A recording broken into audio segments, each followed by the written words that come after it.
कामयाब जिंदगी के लिए सेहतमंद होना बहुत जरूरी है। यदि आप सेहतमंद नहीं होंगे तो कामयाब की सीढ़ी नहीं चढ़ पाएंगे। नमस्कार, मैं हूं आपका दोस्त अवनीश श्रीवास्तव। आज हम एक नई वीडियो लेकर आए हैं और आज हम यमुना विहार में हैं। आज हमारे साथ हैं आचार्य शेखर अग्रवाल, एक अनुभवी और प्रतिष्ठित योग शिक्षक। वह योग के माध्यम से शारीरिक, मानसिक और आध्यात्मिक स्वास्थ्य को बढ़ावा देने में विश्वास करते हैं। उन्होंने कई योग प्रतिष्ठित कार्यक्रमों में भाग लिया है और योग एसोसिएशन ऑफ इंडिया द्वारा प्रमाणित है। पतंजलि और बाबा रामदेव जी द्वारा ये प्रेरित हैं। तो हम इनसे जानना चाहते हैं योग के बारे में और योग के महत्व को। नमस्कार आचार्य जी।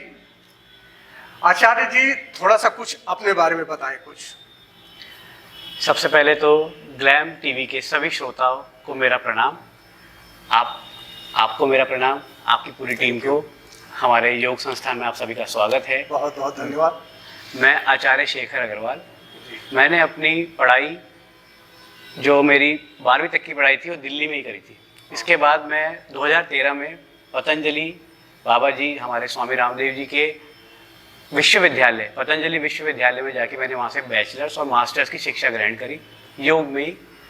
फिर उसके बाद मैंने ये प्रतिष्ठान योग रत्न के नाम से यहाँ पे चलाया।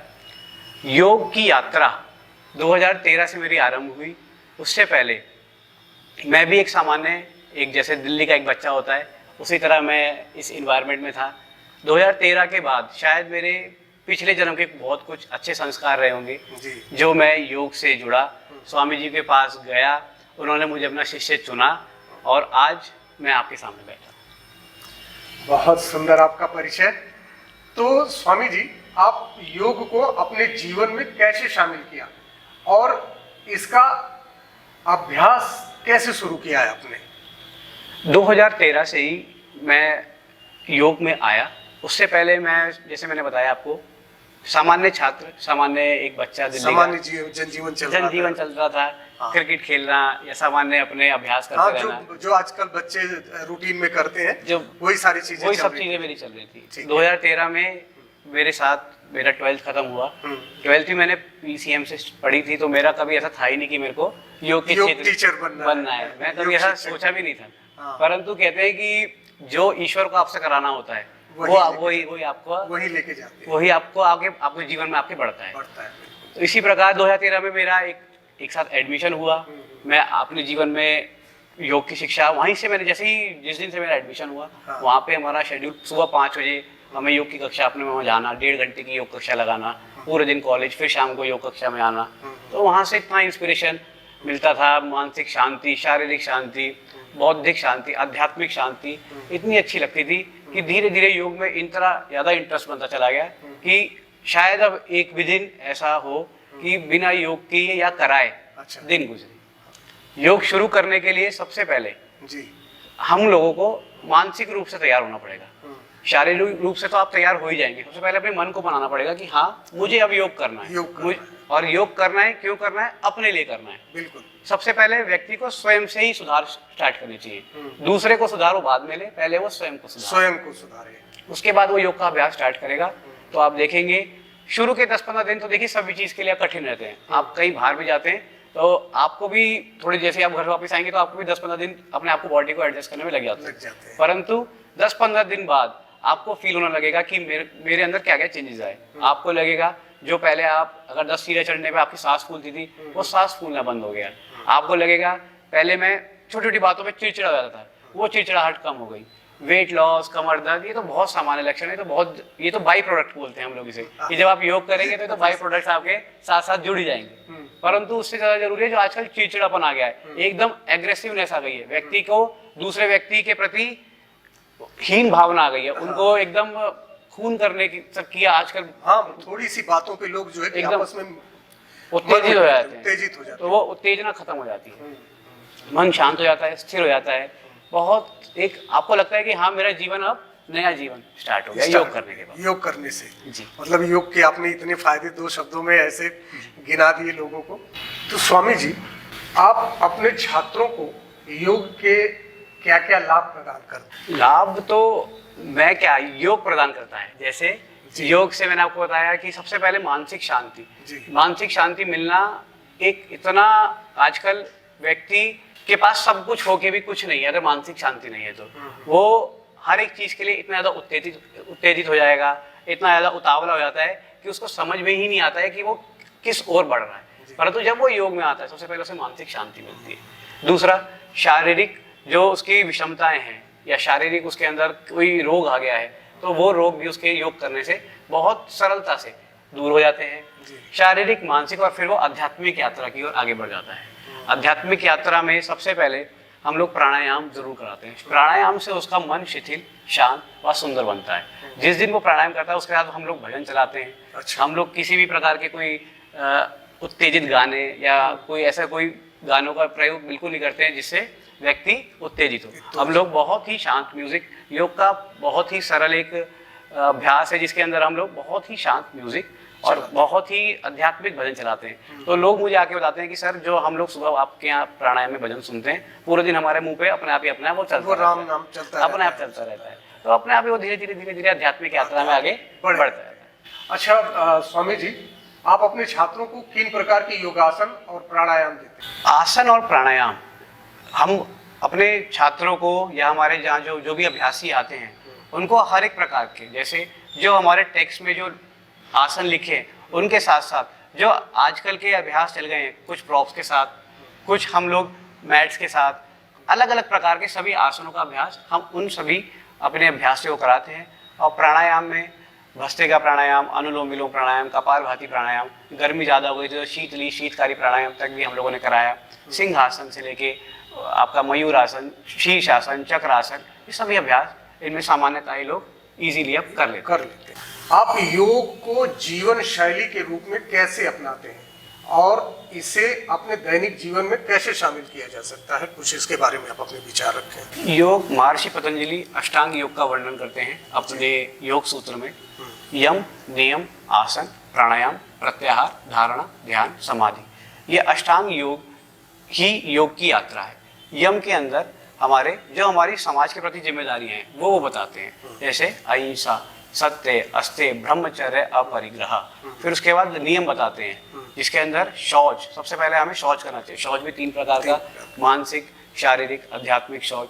ताकि शारीरिक शौच जो हम डेली करते हैं, शारीरिक शौच में जो आप लोग सुबह नित्य कर्म करते हैं, शारीरिक, मानसिक शौच मतलब अपने मन को भी हमको शांत करना पड़ेगा, शिथिल करना पड़ेगा। जैसे मैंने बताया आपको शुरू में कि योग करने से आप बहुत ही शांत हो जाएंगे। जो आप पहले छोटी छोटी बातों में उत्तेजित हो जाते थे वो उत्तेजना धीरे धीरे समाप्त हो जाती है। और फिर आध्यात्मिक शौच मतलब आप अपने जीवन में इतना, मैं आपको ये नहीं कहना चाह रहा कि आप पूरे दिन राम नाम का भजन या इसी में लगे रहें, ये जरूरी नहीं है। आप अपने पूरे दिन नित्य कर्म, आपको जो भी करना है आप करें, परंतु कुछ समय ईश्वर के लिए जरूर निकालें, क्योंकि एक ईश्वर ही आपको परमार्थ से मिलाने का साधन है। शौच, संतोष, फिर उसके बाद वो संतोष का कि आपके पास जो है हमें संतोष उसमें रहना चाहिए, संतोष ही बनना चाहिए।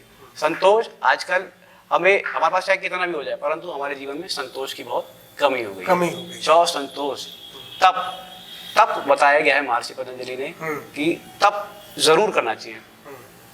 तप का अर्थ है तपोद्वंद्वम सैनम। आपको तप करके ही आपको अपने जीवन का अर्थ पता चलेगा। बिना तप किए कोई भी व्यक्ति किसी भी ऊंचाइयों पे नहीं जा सकता। तब स्वाध्याय मतलब स्वयं का अध्ययन व्यक्ति को जरूर करना चाहिए। स्वाध्याय, अब आप दिन में क्या करते हैं, एक बार सुबह जब आप उठें तो एक बार जरूर देखें कि आपको पूरे दिन को क्या काम करने हैं। और जब आप रात को आप बिस्तर पे जाएं तो आपको इस बात का आपको ध्यान होना चाहिए कि आपने जो आपने सुबह सोचे थे उनमें से आपने कितने काम कर लिए और अगले दिन आपकी जिम्मेदारी है वो आपकी जिम्मेदारी है, आपको कल कौन सी पूरी करनी है, इसका आपको एक स्वयं का अध्ययन होना चाहिए। तब स्वाध्याय और ईश्वर परिधान, जैसा मैंने बताया ईश्वर की उपासना, तो जरूर ही हमें योग के माध्यम से, आपको कीर्तन के माध्यम से, जप के माध्यम से कैसे भी आप ईश्वर परिधान कर सकते हैं। तो इस तरह से हम अपने दैनिक जीवन में अध्यात्म को भी अध्यात्म, योग और शारीरिक शुद्धि को भी शामिल कर सकते हैं। स्वामी जी, आप योग के क्षेत्र में अपने भविष्य के लक्ष्यों के बारे में कुछ बताना चाहेंगे? जी, योग में भविष्य बहुत उज्जवल है।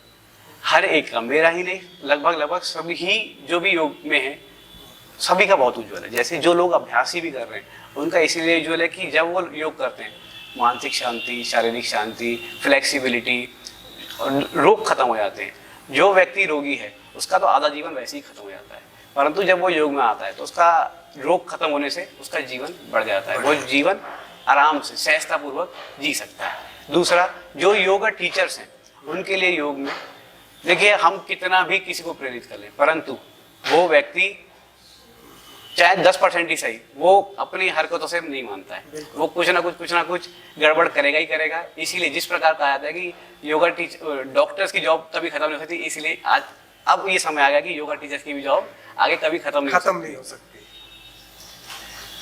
तो ये आपने बड़े अच्छे तरीके से इन सारे पहलुओं को आपने रखा। और तो स्वामी जी, आप छात्रों को योग के माध्यम से किन महत्वपूर्ण जीवन कौशलों को सीखने में मदद करते हैं? जीवन कौशल योग अपने आप सिखा देता है। जैसे जीवन जीने का कला ही योग है। जैसे हमारे दो प्रकार के हमारे साधन बताए गए हैं या दो प्रकार के दर्शन बताए गए हैं, आध्यात्मिक, एक जो आध्यात्मिक दर्शन है, एक नास्तिक दर्शन है। आध्यात्मिक के अंदर जो पांचवा दर्शन है वो योग दर्शन ही है। योग एक स्वयं में एक दर्शन है। दर्शन का अर्थ होता है जो आपको जीवन जीने की पद्धति बताता है। तो योग अपने आप में जीवन जीने की एक पद्धति है। तो इसीलिए योग के अंदर जैसे ही आप योग के अंदर आएंगे आपका समय, सुबह उठने का समय ठीक हो जाएगा। आपको पता चलेगा कि आपकी बॉडी की क्या क्या रिक्वायरमेंट्स हैं। आपको पता चलेगा मेरे को क्या खाना है, क्या नहीं खाना। जैसा अन्न होता है वैसा मन होता है। इसी प्रकार जैसे अगर आप कुछ गलत खाते तो मन में भी उसी प्रकार उत्तेजनाएं आपके आएंगी। जब आप योग करेंगे तो आपका खुद ही मन नहीं करेगा कि मैं बाहर जाके कुछ खाऊं, मेरा आपका खुद ही मन करेगा कि मैं पूरे दिन हल्का खाऊं। आपका खुद ही मन करेगा कि मैं ज्यादा देर तक ना उठूं, समय से सो जाऊं। पूरे लाइफ स्टाइल ही पूरा योग जो है वो चेंज कर देता है। इस छोटी छोटी चीजें करके आपको जिस दिन आपकी लाइफ स्टाइल चेंज हो जाएगी उस दिन आपको जीवन जीने का एक अलग ही अनुभव आ जाएगा। आप योग के क्षेत्र में नए शिक्षकों को क्या सलाह देना चाहेंगे? मैं हर एक शिक्षक को योग के यही सलाह देना चाहूंगा कि योग को वो व्यवसाय ना समझे, वो सिर्फ व्यवसाय के लिए योग को ना समझे, वो योग को अपने जीवन पहले पद्धति को अपने जीवन में उतारे। जिस दिन वो जीवन को अपने पद्धति में उतार लेगा वो दूसरे को उसी दिन वो उसके लिए दूसरे के लिए मोटिवेशन बन जाएगा। जिस दिन आपने अपने आप को अपने जीवन को योग में उतार लिया उस दिन आपको जरूरत ही नहीं पड़ेगी कि मैं यहाँ पे जॉब कर लूँ या फिर ये काम कर लूँ। आपको स्वयं सामने से ही आपके पास इतने अवसर आ जाएंगे कि आप योग में शायद कीर्तिमान जो जिसे हम लोग कहते हैं कि शिखर तक आप अपने आप तक पहले अपने जीवन में उस योगा टीचर को अपने योग उतारना पड़ेगा। तो स्वामी जी, एक लास्ट क्वेश्चन है मेरा। आप छात्रों को योग के माध्यम से किन महत्वपूर्ण जीवन संदेश देना चाहेंगे? छात्रों के लिए ये सवाल है कि उनको अपने जीवन में कैसे शामिल करना चाहिए। भगवान श्री कृष्ण भगवत गीता में बताते हैं, योगस्तु कुरुकर्माणि संगम तत्वा धनंजया सिद्धे सिद्धे समो भूत्वा समत्वम योग उच्यते। अर्थात समभाव में बने रहना ही योग है। जो छात्र आज के जीवन में छोटी छोटी बातों पे बहुत जल्दी उत्तेजित हो जाते हैं, अपने माता पिता के प्रति बहुत जल्दी एक तरह से क्रोध का भाव उनको दिखा देते हैं, अपने समाज में बहुत जल्दी क्रोधित हो जाते हैं, ये दिखाना चाहते हैं कि मेरे से ऊपर कोई नहीं है, तो उनके भगवान श्री कृष्ण कहते हैं समभाव में बने रहिए। कभी भी बहुत जल्दी अगर आपको जीत मिल गई तो बहुत ज़्यादा उसको एग्रेसिव ना हो जाए, आप हार मिल गई तो रोए ना, समभाव में बने रहे। जिस दिन आपने ये सब कर लिया वो छात्र अपने जीवन में जो भी उसको हासिल करना होगा बहुत ही शिखर पर उस तक जाएगा, अपने जीवन को बहुत ही अच्छे से जिएगा, दूसरों के लिए प्रेरणादायी बनेगा। इसी प्रकार महर्षि अपने भगवान श्री कृष्ण ने गीता में बहुत ही सुंदर बात योग के माध्यम से छात्रों के लिए कही है। छात्रों के क्या, सभी के लिए है। सब लोग अपने जीवन में इसको उतार सकते हैं और इस जीवन शैली को जी सकते हैं। बहुत बहुत धन्यवाद आपका। तो देखा आचार्य जी ने किस तरह से योग के महत्व को बतलाया, छात्रों के जीवन को किस तरह से जीना चाहिए, योग शिक्षक को किस तरह से ये जीवन जीना चाहिए। इन्होंने सारे पहलुओं को हम लोगों से बातचीत की। मैं समझता हूँ कि आप लोगों के लिए बहुत महत्वपूर्ण वीडियो है। आप इससे समझ सकते हैं, अपने दैनिक जीवन में उतार सकते हैं। आप ये वीडियो पूरा देखिएगा। आपको ये वीडियो कैसी लगी कमेंट करके जरूर बताइएगा। और हाँ, आपको अगली किस सब्जेक्ट पे वीडियो देखना है ये हमें जरूर बताइएगा कमेंट के द्वारा। बहुत बहुत धन्यवाद।